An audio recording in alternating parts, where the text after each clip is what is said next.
Para que se dé una reconciliación, es necesario que se haya roto una relación de afecto, de amor, de amistad entre dos personas, una relación que se perdió, y entonces la reconciliación es arreglar el asunto para que la situación vuelva a estar como antes de que se rompiera esa amistad o esa relación que había. Aquí voy a leer un breve pasaje de 2 Corintios 5 que dice: de modo que si alguno está en Cristo, nueva criatura es. Las cosas viejas pasaron, he aquí, todas son hechas nuevas. Dice, y todo esto proviene de Dios, quien nos reconcilió consigo mismo por Cristo, y nos dio el ministerio de la reconciliación. Que Dios estaba en Cristo reconciliando consigo al mundo y no tomándoles en cuenta a los hombres sus pecados. Entonces, hay una reconciliación y hay un reconciliador, alguien que hace esa labor para que se reconcilie. Pero ¿qué es lo que sucede cuando una de las partes de esta reconciliación no cambia su sentimiento? Aparentemente sí, pero sigue estando en una enemistad, en un desafecto con la persona que se reconcilia. Pues es una falsa reconciliación. En 2 de Samuel, capítulo 14, tenemos una historia que habla de una falsa reconciliación.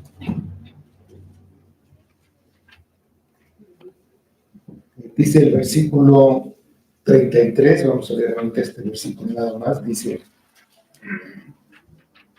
vino pues Joab al rey y se lo hizo saber.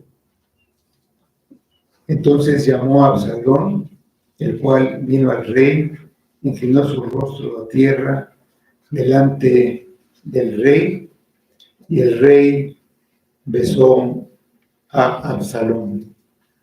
Un aparente distanciamiento, bueno, un distanciamiento real que aparentemente había llegado a su fin, pero era una falsa reconciliación. Vamos a orar.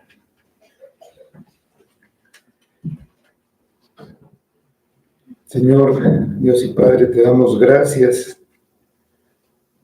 por esa obra que tú hiciste de reconciliar al mundo contigo por medio de Cristo.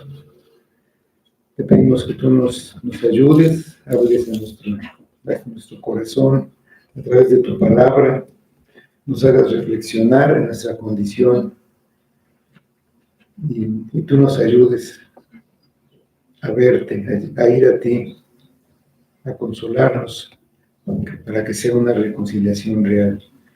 Pedimos que todo esto sea para tu gloria y en el nombre de Cristo. Amén. Bueno, Absalón, un hijo de David, vengó el honor de su hermana Tamar, asesinando a traición a su medio hermano Amnón, el primogénito que la había forzado. Después huyó a Jesús, donde reinaba su abuelo, padre de su madre. David estaba lleno de pesar. Se estaba cumpliendo la profecía: no se apartará jamás de tu casa la espada. uno de sus hijos murió y otro estaba exiliado. Pasaron 3 años, después de esta muerte, 3 años, y David se consoló por la muerte de Amnón, pero le pesaba la ausencia de Absalón. Dice en el versículo 1, del versículo 1 a 3, conociendo Joab, hijo de Sarvia, que el corazón del rey se inclinaba por Absalón, envió Joab a Tecoa y tomó de allá una mujer astuta y le dijo: yo te ruego que finjas estar de duelo, te vistas de ropas de luto y no te unjas con óleo, sino preséntate con una mujer que desde hace mucho tiempo está de duelo por algún muerto. Y entrarás al rey y le hablarás de esta manera. Y puso Joab las palabras en su boca. Aquí la palabra que se tradujo por, de que se inclinaba por Absalón el rey, en el versículo 1, esta misma palabra puede traducirse en contra de. Parece que puede decir, estaba en contra, pero estaba en contra de que Absalón regresara. Extrañaba a Absalón, pero no quería que regresara por todo lo que eso implicaba. Si Joab hubiera notado que David quería el regreso de Absalón, no hubiera sido necesario que contratara a una mujer astuta para provocar su regreso. Después David no se hubiera negado a ver a Absalón por 2 años completos. El interés de Joab por el regreso de Absalón se debía a que él quería tener una buena posición delante de Absalón cuando Absalón fuera rey. Él pensaba que era el siguiente rey, era el general del ejército y quería conservar ese puesto. El heredero natural, el mayor, había muerto, y el segundo hijo de David, se llamaba Eliab, era hijo de Abigail. No lo dice la Biblia, pero parece que también murió. No se le menciona ni antes ni después, y nunca se le pone, se le nombra como un aspirante al trono. Respecto de Absalón, no se dice que él quisiera reconciliarse con su padre. No dice que quería siquiera regresar. Era orgulloso, egoísta, violento y vengativo. No tenía ni siquiera el afecto natural por su padre y por la familia. Más bien, él tenía un odio hacia David y ya lo había demostrado asesinando a su hermano. Sin embargo, Absalón era el hijo favorito del rey. Lo amaba más que a Amnón. Pues David se encontraba en un doloroso dilema. Por un lado, él era el juez supremo, el juez principal de Israel, y debía aplicar la ley, que en el caso de un asesinato premeditado era la pena de muerte. Y por el otro lado estaba su amor de padre. El profundo amor de David por Absalón lo hizo desobedecer la ley de Dios. Puso su amor paterno antes que aplicar la ley. En ese sentido, David era culpable de idolatría. La idolatría es amar a alguien más que a Dios. algo, a alguien o a algo.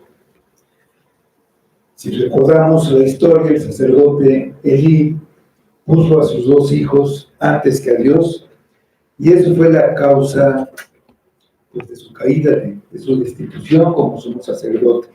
En 1 Samuel 2:29 se dice: ¿por qué habéis hollado mis sacrificios y mis ofrendas que yo mandé ofrecer en el tabernáculo, y has honrado a tus hijos más que a mí, engordándoos de lo principal de todas las ofrendas de mi pueblo Israel? David estaba haciendo, pues, prácticamente lo mismo. En la Escritura no se menciona que David estuviera en ese momento, en esos momentos, en ese tiempo buscando al Señor. Las penas que sufría y el recuerdo de su propio pecado lo dominaban, entonces no buscó la sabiduría de lo alto. Cuando alguien peca, instintivamente se retrae, no busca ver el rostro de Dios. Joab conocía la debilidad de David por Absalón y pensó que un buen plan que fuera creíble para traerlo de regreso sería aceptable para el rey, y al mismo tiempo él estaría fortaleciendo su posición en el reino como un consejero de David, y tendría influencia. El problema era cómo conciliar la misericordia con la justicia. Sabía que, aunque entre el pueblo había quienes se oponían a cualquier incumplimiento de la ley, contaba con que la mayoría admiraba a Absalón por su apariencia, como podemos ver en el versículo 25. Ahí dice: no había en todo Israel ninguno tan alabado por su hermosura como Absalón. Desde la planta de su pie hasta su coronilla no había en él defecto. Por eso dio una estratagema para que David no deshonrara su trono y al mismo tiempo pudiera recuperar al hijo que añoraba. Contrató a una mujer que se hiciera pasar por una viuda desamparada, para que fuera a contarle al rey una historia ficticia, haciendo que tomara una posición en el asunto. Dice el versículo que era una mujer astuta. Tiene sabiduría, pero sabiduría de serpiente. Satanás no inventa cosas nuevas, imita, pero distorsionando. El relato que cuenta es un pobre remedio de la parábola de Natán, con la que David quedó comprometido cuando juzgó y condenó a un hombre rico antes de descubrir que él era ese hombre. Por medio de la mujer, Joab plantea un caso para que David también juzgue y emita una sentencia. Eso lo lleve a reconsiderar su posición ante Absalón. Era una mujer hábil, sabía cómo desenvolverse en la corte, la presencia del rey. Joab sabía cómo Abigail había hablado con David y lo había convencido de no atacar a su esposo Nabal, presentando argumentos sabios y sensatos. Esperaba que otra vez David escuchara la sabiduría que venía de una mujer. Dicen los versículos 4 y 5. Entró pues aquella mujer de Tecoa al rey, y postrándose en tierra sobre su rostro, hizo reverencia y dijo: «Socorro, oh rey». El rey le dijo: «¿Qué tienes?». Y ella respondió: «Yo, la verdad, soy una mujer viuda y mi marido ha muerto». Pues si es viuda, su marido obviamente muere. El gobernante de Israel tenía la responsabilidad de cuidar y ayudar a las viudas, a los huérfanos y a los que eran vulnerables, como por ejemplo como podían ser los extranjeros. Y eso era reflejando el carácter de Dios. Dice el Salmo 68, 5. Padre de huérfanos y defensor de viudas es Dios en su santa morada. En su tiempo, Cristo recriminó a los fariseos por su manera de abusar, de robar a las viudas. En Lucas 20, 46 y 47 leemos: «Guardaos de los escribas que gustan de andar con ropas largas, llaman las salutaciones en las plazas y las primeras sillas en las sinagogas y los primeros asientos en las cenas, que devoran las casas de las viudas y por pretexto hacen largas oraciones. Estos recibirán mayor condenación». De los que andan con Dios tienen que proteger a las viudas y a los desamparados. Pues la mujer recalca que es una viuda ya al inicio de su relato. En los versículos 6 y 7. «Tu sierva tenía 2 hijos, y los 2 riñeron en el campo, y no habiendo quien los separase, hirió el uno al otro, y lo mató. Y aquí toda la familia se ha levantado contra tu sierva, diciendo: entrega al que mató a su hermano, para que le hagamos morir por la vida de su hermano, a quien él mató, y matemos también al heredero. Así apagarán el ascua que me ha quedado, no dejando a mi marido nombre ni reliquia sobre la tierra». La historia tenía que incluir a un asesino. Los asesinos están por todos lados. Ese es el contexto de la historia. Joab mató a Abner, el general del ejército, que para vengar a su hermano que mató en defensa propia. David era culpable de matar a Urías, el esposo de Betsabé. Y todo el cuento es para rescatar a Absalón, que había matado a su hermano. El caso que ella describió estaba bien calculado para alborotar los sentimientos, pero no la conciencia de David, al traer a su mente su propia pena.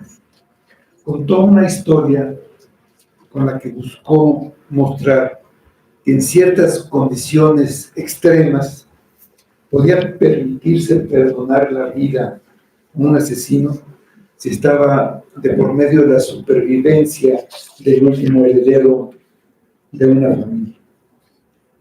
Entonces dijo que sus 2 hijos pelearon cuando no había quien los separara y uno mató al otro.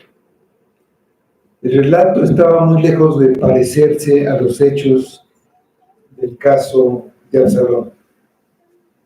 Absalón no había matado a Amnón durante una riña entre los 2.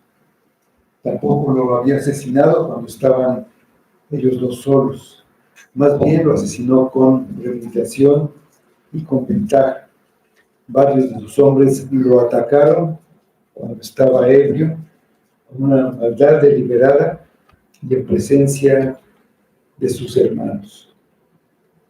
Después, no se había emprendido ninguna persecución en contra de Absalón por los que codiciaban su herencia, que podían ser sus hermanos. Pero la ley de Dios demandaba su muerte. Absalón no era el único hijo de David que quedaba, por lo que no había ningún peligro de que la línea real se extinguiera, así como lo presentó la mujer. Estas verdades a medias indican el origen de la astucia de esta mujer. Y si David hubiera estado en comunión con Dios en ese momento, él no había procedido a juzgar de una manera carnal.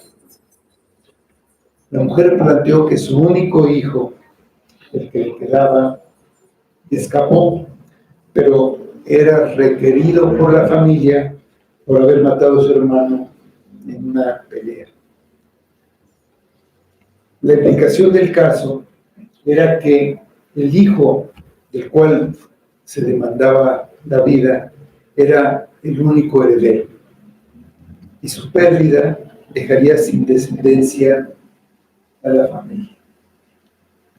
Entrega al que mató a su hermano para que hagamos morir por la vida de su hermano a quien él mató, matemos también al heredero. La familia quería matarlo por algo que se llama la venganza de sangre, pero matarían al único heredero sobreviviente. La herencia o la heredad era una parte muy importante para los israelitas. Si no había un heredero, la mujer quedaría en la indigencia. Las viudas, las que no tenían a un hombre en esa época, estaban en una situación muy desesperada porque no podían trabajar, no podían hacer ninguna actividad.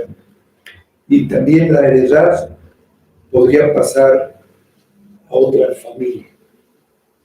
El propósito de la mujer era hacer una referencia al destierro de Absalón, que era el heredero de David, que sería salvado si ese heredero regresaba.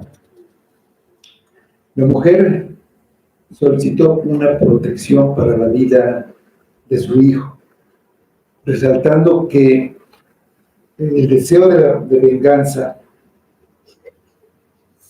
se impusiera sobre la misericordia.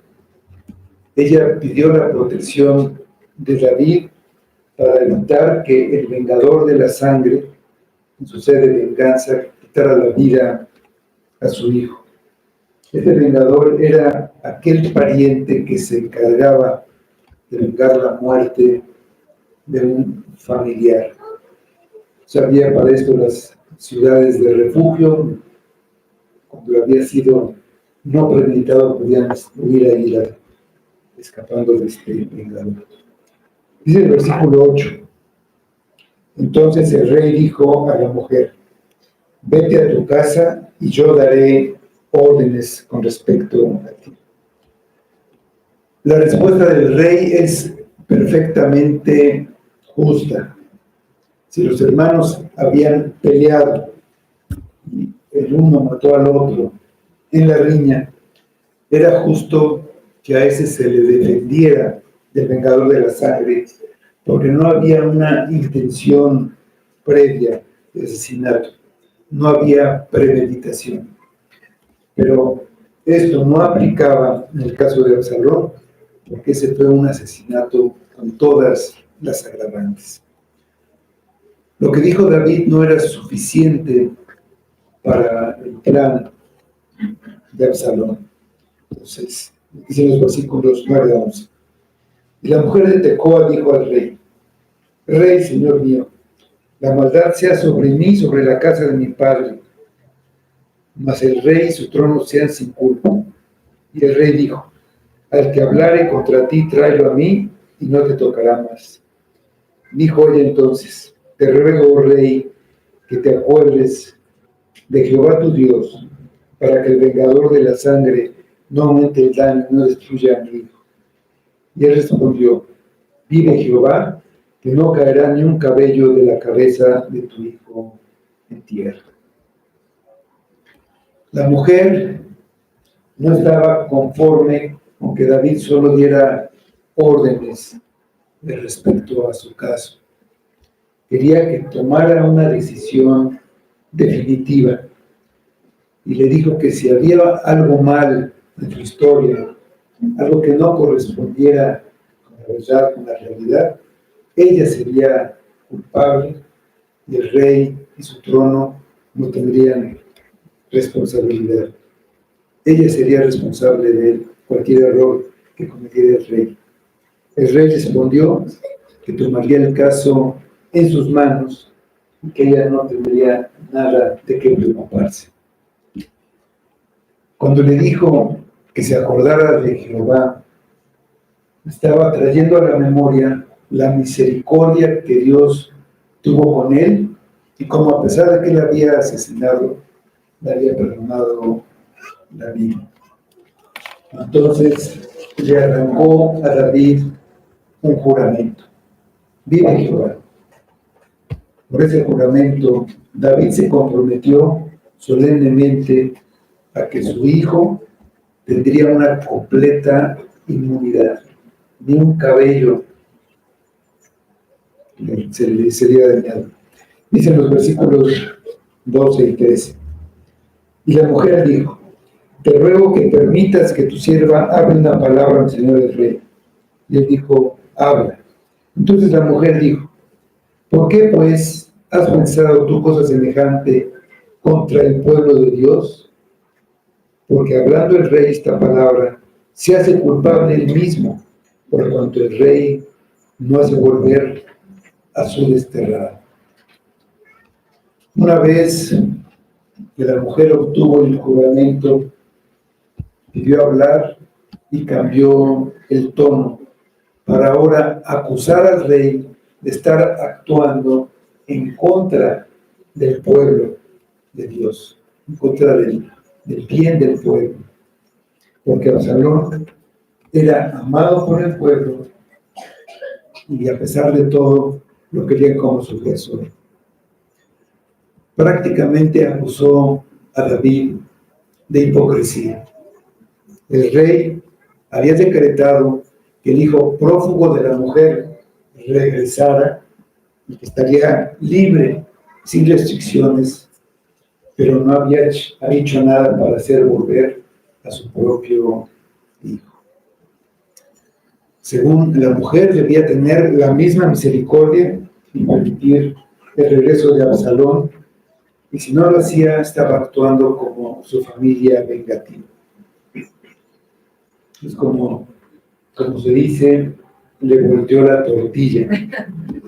Primero se presentó como una víctima y ahora hace parecer a Absalón, el asesino, como la víctima, porque el rey David no lo hacía volver. Versículo 14. Porque de cierto morimos y somos como aguas derramadas por tierra, que no pueden volver a recogerse. Ni Dios quita la vida, sino que provee medios para no alejar de sí al desterrado. La mujer dijo una gran verdad. La única seguridad que tiene una persona al nacer es que va a morir, porque de cierto morimos. Es el Salmo 89, versículos 47 y 48. Recuerda cuán breve es mi tiempo. ¿Por qué habrás creado en vano a todo hijo de hombre? ¿Qué hombre vivirá y no verá la muerte? ¿Llevará su vida del poder del Seol? Todos los hombres morimos. Reconocer la seguridad de la muerte sirve para que aprovechemos el tiempo que Dios nos ha dado. La muerte es el fin de la oportunidad terrenal. Si no la aprovechamos, es como esa agua que cae en la tierra, se desperdicia. No hay manera de volverla a juntar. Pensar en la muerte nos prepara para la eternidad. Nos hace confiar en Cristo y servirle, porque es lo único que vale la pena en ese breve tiempo que es la vida. La segunda parte del versículo 14 es un cuadro del Evangelio. Dios provee medios para no alejar de sí al desterrado. En Adán, toda la humanidad fue desterrada del paraíso. Pero en su gracia y misericordia, Dios hizo posible que pecadores alejados de su presencia pudieran reconciliarse con Él. Aquella simiente de la mujer, también descendiente de Abraham y de David, vendría en el cumplimiento del tiempo para redimir a los que estaban bajo maldición. Como resultado de la obra de Cristo, se ha abierto el camino hacia la presencia de Dios para todos los que confían en Él como el único camino, como la verdad y la vida. Es verdad que el primer Adán perdió el paraíso, pero el segundo lo recuperó para su pueblo.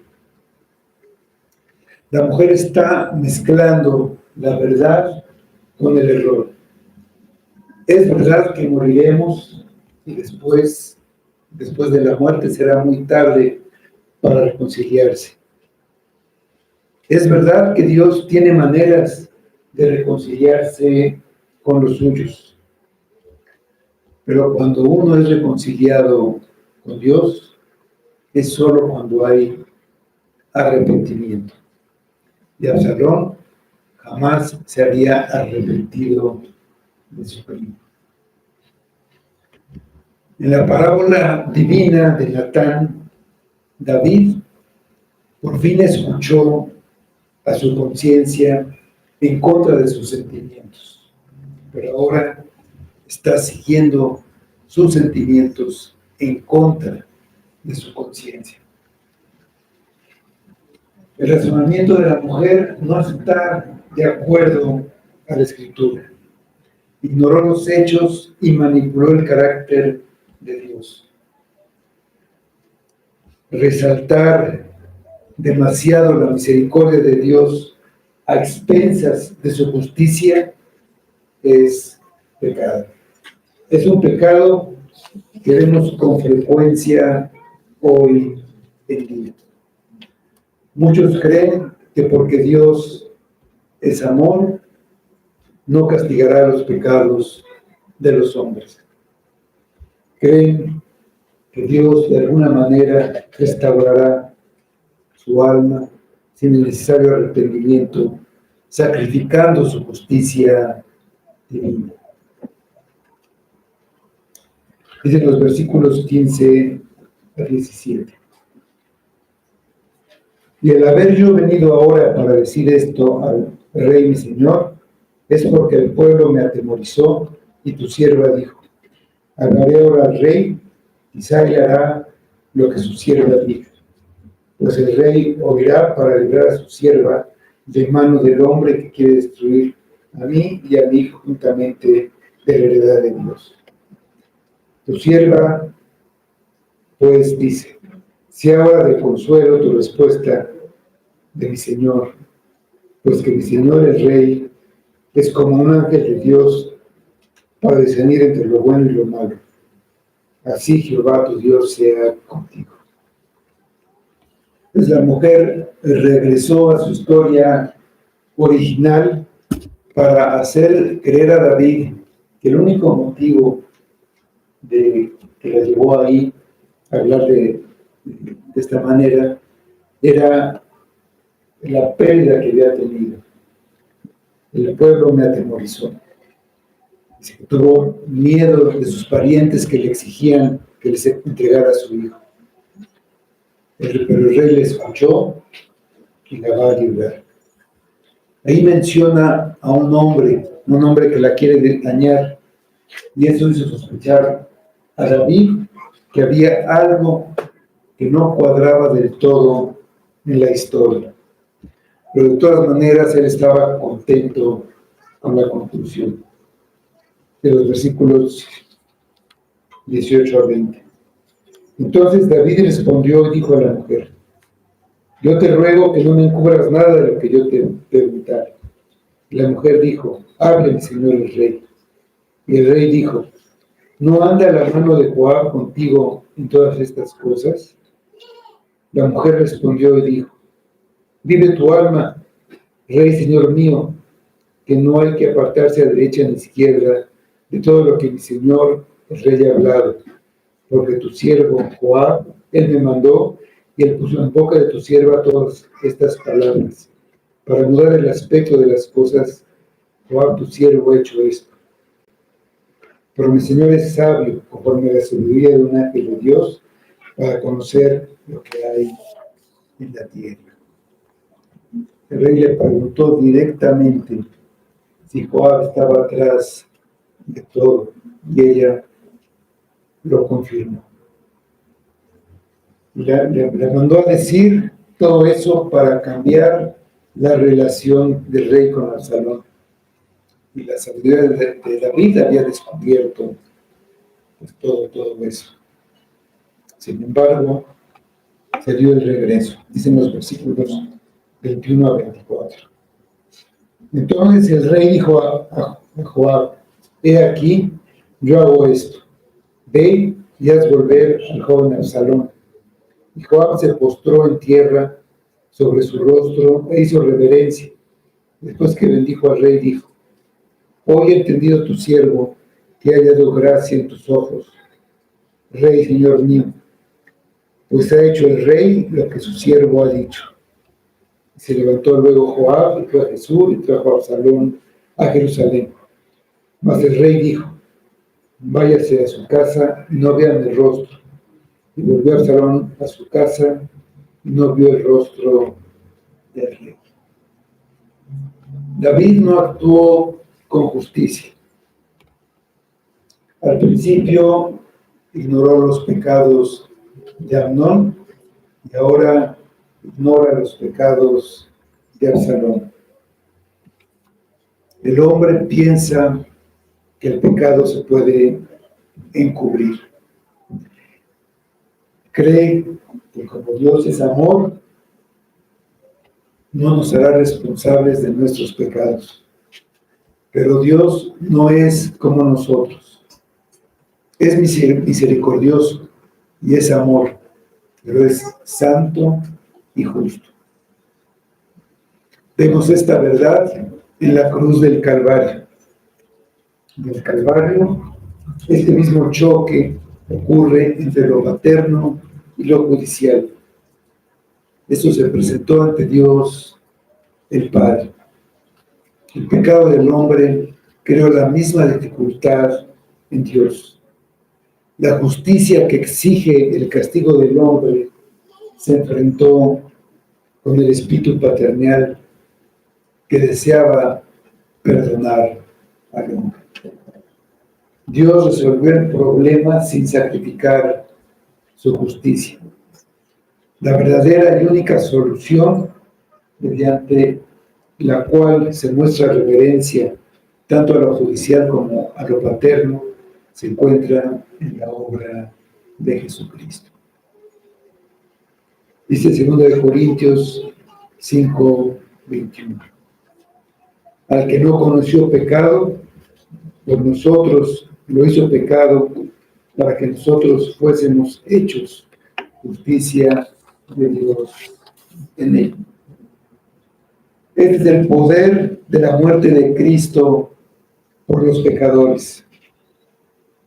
La justicia de Dios queda satisfecha para que pueda actuar según su misericordia. Dios trae a sus desterrados a su casa, pero lo hace solo después de derramar su ira por el pecado sobre su Hijo.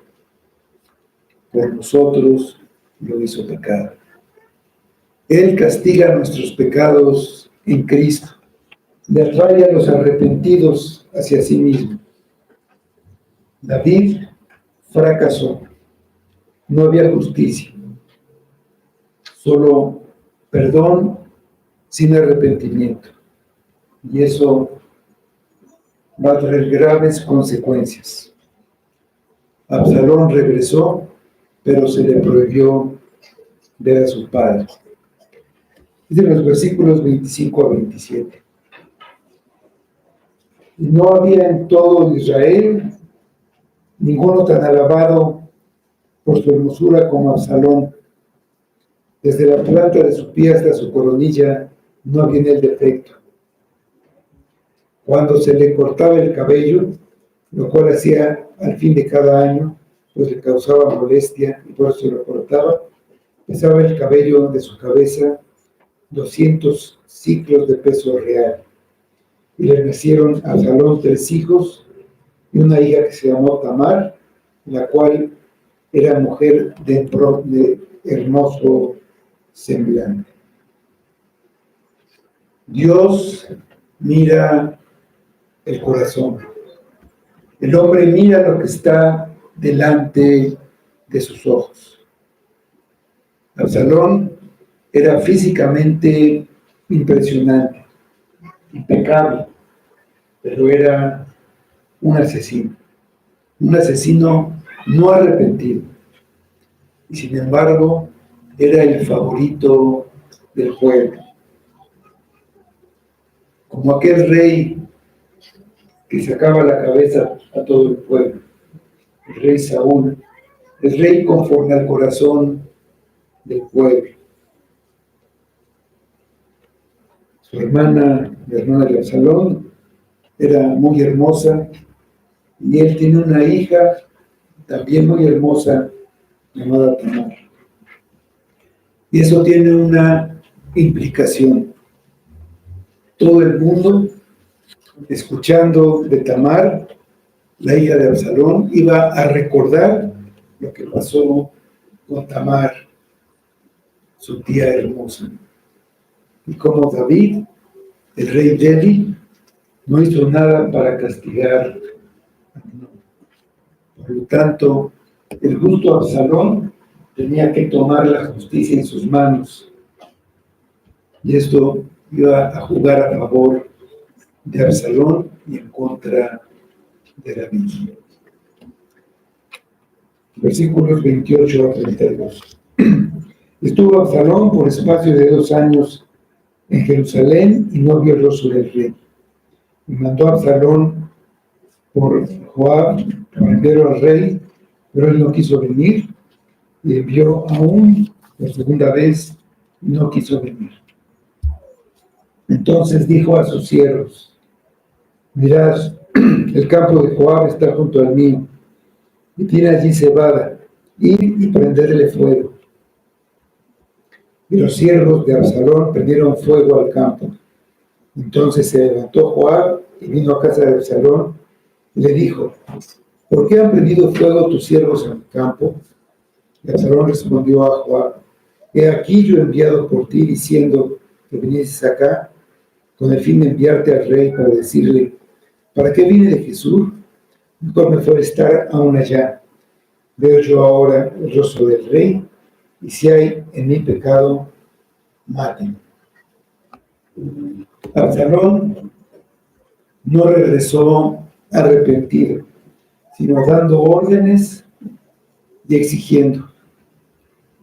Así son los pecadores que no han reconocido la profundidad de sus pecados.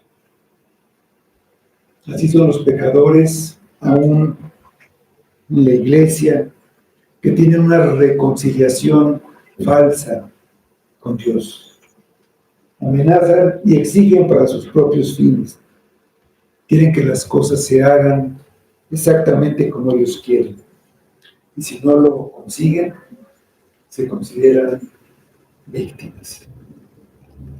Absalón quiere manipular por su egoísmo y con cinismo dice: si hay en mí pecado, mátenme. Ahí Joab se dio cuenta de quién era realmente Absalón. No olvidaría lo que le hizo y va a tener mucho que ver en el fin de este impetuoso hijo del rey. Dice el versículo 33. Vino pues Joab al rey y se lo hizo saber. Entonces llamó a Absalón, el cual vino al rey, inclinó su rostro a tierra delante del rey, y el rey besó a Absalón. Aparentemente ya están reconciliados, pero ese beso vale menos que el beso que Judas dio a Cristo. Absalón no regresó para ser un hijo, sino para ser un enemigo despiadado. Él está ya, desde este momento, planeando un golpe de Estado en contra de su propio padre. Así son todos los pecadores que no se han arrepentido de sus pecados. Muchos dicen que están reconciliados con Dios, pero es una reconciliación falsa, porque siguen viviendo en rebelión, siguen viviendo en sus pecados, siguen queriendo ocultar sus pecados. La vida de David es cada vez más turbulenta. Ya perdió 2 hijos y va a perder 2 más. Absalón, el que ahora es su hijo mayor, es un desastre. David no pudo castigar a sus hijos porque era muy sentimental y porque veía en sus hijos sus propios pecados. Nadie quiere ver a sus hijos fingiendo una reconciliación que no existe. Pero así viven muchos. Dicen que están reconciliados con Dios, pero jamás se han arrepentido. Jamás se han humillado bajo el peso de sus pecados. Por lo tanto, andan exigiendo sus derechos como Absalón. Para los que sí se arrepienten, hay un remedio. Existe una reconciliación verdadera en el Hijo de Dios. Un hijo de David que fue castigado para tu bien. Fue castigado en tu lugar para cumplir con la justicia perfecta de Dios.